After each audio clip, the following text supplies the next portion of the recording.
Hi hello ನಮಸ್ಕಾರ ಎಲ್ಲರಿಗೂ welcome to Rita terracotta fashions. ನಾನು ರಿತಾ ಟೆರಕೋಟಾ ಜ್ಯುವೆಲ್ರಿ ಆರ್ಟಿಸ್ಟ್. ನಾನಿವತ್ತು ಈ ವಿಡಿಯೋದಲ್ಲಿ ಒಂದು ಟ್ರೈ ಆನ್ ತೋರಿಸ್ಬೇಕು ಅಂತ ಅಂದ್ಕೊಂಡಿದ್ದೀನಿ. ಅಂದರೆ ಟೆರಕೋಟಾ ಜ್ಯುವೆಲ್ರಿ ವೇರಿಂಗಲ್ಲಿ ಯಾವ ಥರ ಕಾಣುತ್ತೆ ಅನ್ನೋದನ್ನು ನಾನಿವತ್ತು ಈ ವಿಡಿಯೋದಲ್ಲಿ ತೋರಿಸ್ಬೇಕು ಅಂತ ಅಂದ್ಕೊಂಡಿದ್ದೀನಿ. ಇದು ಬಂದು ಫಸ್ಟ್ ಪೀಸ್ ಲೋಟಸ್ ಪ್ಯಾಟ್ರನಲ್ಲಿದೆ. ಸೊ ನಾನು ಇದನ್ನು 5 ಡಿಫ್ರೆಂಟ್ ಶೇಡ್ಸಲ್ಲಿ ಪೇಂಟ್ ಮಾಡಿದ್ದೀನಿ. ಇದನ್ನು ಯಾವ ಕಲರಲ್ಲಿ ಬೇಕಾದರೂ ನಾವು ಪೇಂಟ್ ಮಾಡ್ಕೋಬೋದು, ಕಲರ್ ಕಸ್ಟಮೈಸ್ ಮಾಡ್ಕೋಬೋದು. ಸೊ ಇದು ಬಂದು ವೈಟ್ ಮತ್ತು ಪಿಂಕ್ ಕಾಂಬಿನೇಷನಲ್ಲಿದೆ. ತುಂಬ ಲೈಟ್ ವೆಯ್ಟ್ ಇದೆ. ಇದು ಹೆವಿ ಅಂತ ಫೀಲ್ ಆಗಲ್ಲ. ನಾವು ಬೇಕಿದ್ರೆ ಇದನ್ನು ಡೈಲಿ ಯೂಸ್ ಮಾಡ್ಬೋದು. ಇದು ಬಂದು ಡಾರ್ಕ್ ಪಿಂಕ್, ಸಿಂಪಲ್ ಆಗಿರಬೇಕು, ಓವರಾಗಿ ಕಾಣಬಾರ್ದು ಅನ್ನೋವಂಥವ್ರಿಗೆ this is the best piece. ತುಂಬ ಚೆನ್ನಾಗಿ ಕಾಣುತ್ತೆ. ಆ್ಯಂಡ್ ನೆಕ್ಸ್ಟ್ ಪೀಸ್ ನೋಡೋಣ. ಇದು ಬಂದು ಪೀಕಾಕ್ ಡಿಸೈನಲ್ಲಿದೆ. ಸೊ ಇದನ್ನು ನಾನು ಆ್ಯಂಟಿಕ್ ಫಿನಿಶಿಂಗ್ ಕೊಟ್ಟಿದ್ದೀನಿ, ಆ್ಯಂಟಿಕ್ ಪೇಂಟ್ ಮಾಡಿದ್ದೀನಿ. ಸೊ ಇದು ಕೂಡ ಅಷ್ಟೇ ಕಲರ್ ಕಸ್ಟಮೈಸ್ ಮಾಡ್ಕೋಬೋದು. ನಮ್ಮ ಔಟ್ಫಿಟ್ ಕಲರ್ಸ್ ನೋಡಿಕೊಂಡು ಅಕಾರ್ಡಿಂಗ್ ಟು ದ್ಯಾಟ್ ನಾವು ಅದನ್ನು ಕಲರ್ ಕಸ್ಟಮೈಸ್ ಮಾಡ್ಕೋಬೋದು. So moving on to the next piece and my favourite piece, Lakshmi jhumka. ನೋಡೋಕ್ಕೆ ತುಂಬ ಚೆನ್ನಾಗಿದೆ. ಯಾರಿಗೆಲ್ಲ ಹೆವಿ ಜುಮ್ಕಾ ಇಷ್ಟ ಆಗಲ್ಲ, ಹೆವಿಯಾಗಿ ಹಾಕ್ಕೊಳ್ಳೋಕೆ ಇಷ್ಟ ಆಗಲ್ಲ, ಸೊ ಅಂಥವ್ರು ಈ ಥರ ಪುಟ್ಟ ಜುಮ್ಕಾನ ಯೂಸ್ ಮಾಡ್ಬೋದು. ತುಂಬ ಚೆನ್ನಾಗಿ ಕಾಣುತ್ತೆ.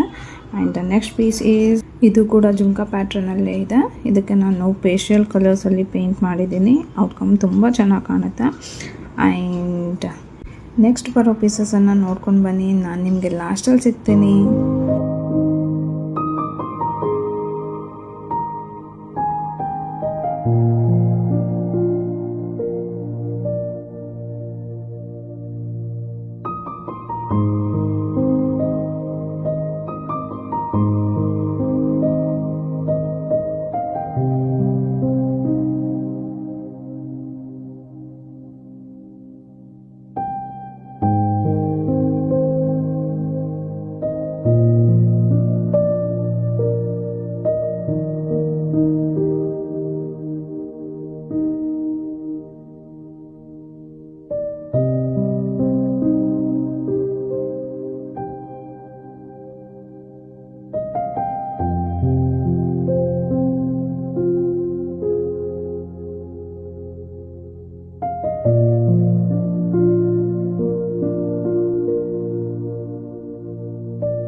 ಇದು last one but not the least one. I hope ನಿಮಗೆಲ್ಲ ಈ ವಿಡಿಯೋ ಇಷ್ಟ ಆಗಿದೆ ಅನ್ಕೋತೀನಿ. ನಾನು ಮತ್ತೆ ಸಿಗ್ತೀನಿ ಇನ್ನೊಂದು ವಿಡಿಯೋದಲ್ಲಿ. Thank you so much for watching.